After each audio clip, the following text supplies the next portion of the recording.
तो आज हम लोग पढ़ रहे हैं समलंब चतुर्भुज। ठीक है, इंग्लिश में इसको बोलते हैं ट्रापेजियम। ठीक है ना, कोई दिक्कत? तो जिस चतुर्भुज में समलंब चतुर्भुज किसे कहते हैं, तो जिस चतुर्भुज में भुजाओं का एक युग्म समांतर होता है। ठीक है, हाँ, युग्म का मतलब होता है जोड़ा। ठीक है, क्या होता है? एक जोड़ा भुजा, यानी कि समांतर कोई सा भी चतुर्भुज हो तो उसमें कितने भुजा होंगे?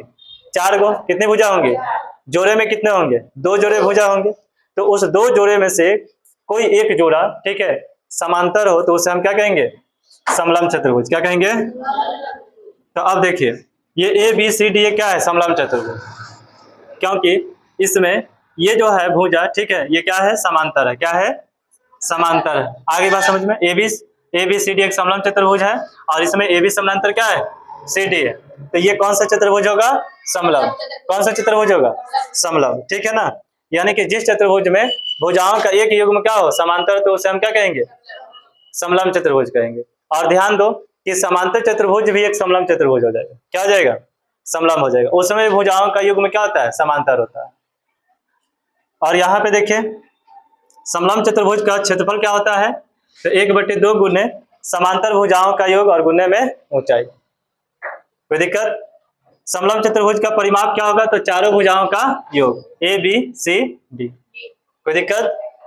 अब यहाँ पे देखेंगे, समलंब चतुर्भुज के दोनों विकर्ण एक दूसरे को समान अनुपात में क्या करते हैं? विभाजित करते हैं, यानी कि काटते हैं।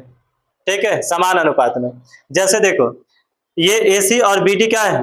विकर्ण है समलंब चतुर्भुज के। तो समान अनुपात कहने का मतलब OA और बटा में OC, ठीक है, बराबर हो जाएगा OB बटे में OD। तो ये समान अनुपात में क्या करते हैं? विभाजित करते हैं। समलंब चतुर्भुज में जो समांतर भुजाएं होती है, जैसे मान लेते हैं ये आपका समांतर भुजाएं, ठीक है, तो समांतर भुजाओं के बीच जो बने आंतरिक कोणों का योग कितना होता है? हमेशा 180 डिग्री होता है। जैसे ये मान लेते हैं दो समांतर चतुर्भुज है, तो इसके आंतरिक कोण कौन हो जाएंगे? तो ये कोण और उसके बाद ये कोण कितने हो जाएंगे? 180। फिर से ये कोण और ये कोण कितने हो जाएंगे? 180।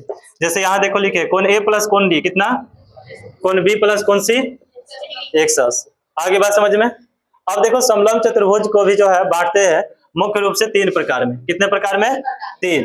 कौन कौन? समद्विबाहु समलंब चतुर्भुज। समद्विबाहु समलंब चतुर्भुज में सम का मतलब क्या? समान, द्वि का मतलब 2 और बाहु का मतलब भुजा, जिसमें 2 भुजा का हो समान हो तो उसे हम क्या कहेंगे? समलंब चतुर्भुज, यानी कि समद्विबाहु समलंब चतुर्भुज।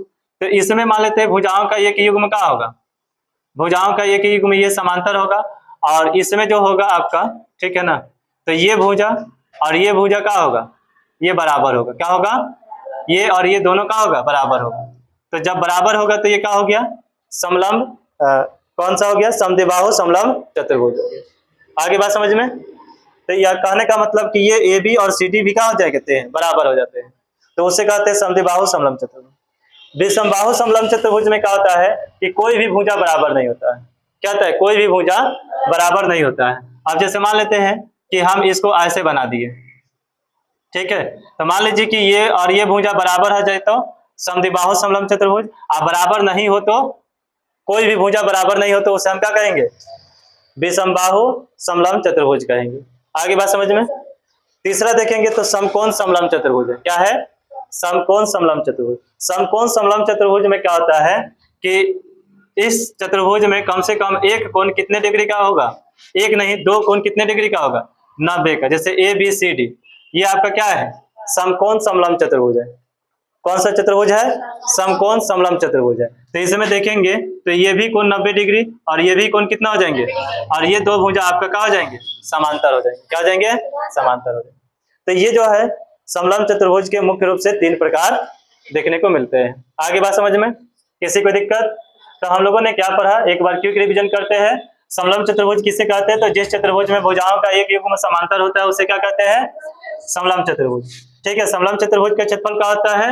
1/2 गुने समांतर भुजाओं का योग गुने ऊंचाई। ठीक है, समलंब चतुर्भुज का परिमाप क्या होता है? चारों भुजाओं का योग। समलंब चतुर्भुज के दोनों विकर्ण एक दूसरे को क्या करते हैं? समान अनुपात में काटते हैं, ठीक है, या विभाजित करते हैं समान अनुपात में। ठीक है, OA बटे OC बराबर OB बटे OD। यहाँ चित्र से समलंब चतुर्भुज में समांतर भुजाओं के बीच बने आंतरिक कोणों का योग कितना होता है? 180 डिग्री होता है। समलंब चतुर्भुज मुख्य रूप से कितने प्रकार के होते हैं? 3 प्रकार के, समद्विबाहु समलंब। अब देखो जब समद्विबाहु समलंब हो जाता है ना, तो समद्विबाहु समलंब ऐसे होगा, ठीक है ना। समद्विबाहु समलंब क्या होगा, ऐसे होगा, एक समांतर चतुर्भुज की तरह होगा। तो इसके दोनों विकर्ण बराबर हो जाए समद्विबाहु समलंब चतुर्भुज, ठीक है। ऐसे तो बराबर नहीं होगा, ठीक है।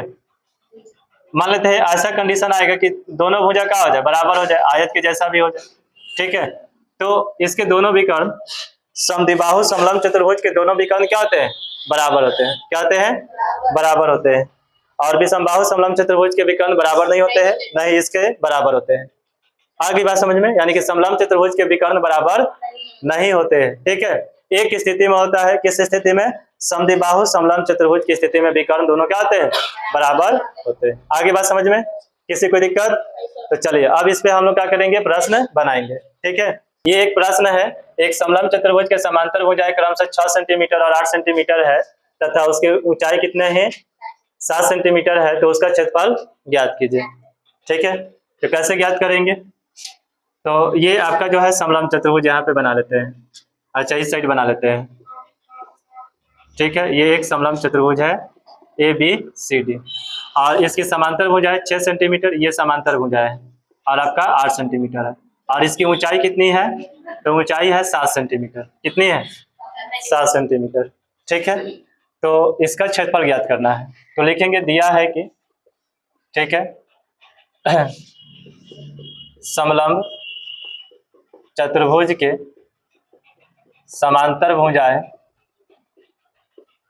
क्रमशः A बराबर 6 सेंटीमीटर, B बराबर 8 सेंटीमीटर तथा इनके बीच की दूरी यानी कि ऊंचाई H बराबर 7 सेंटीमीटर।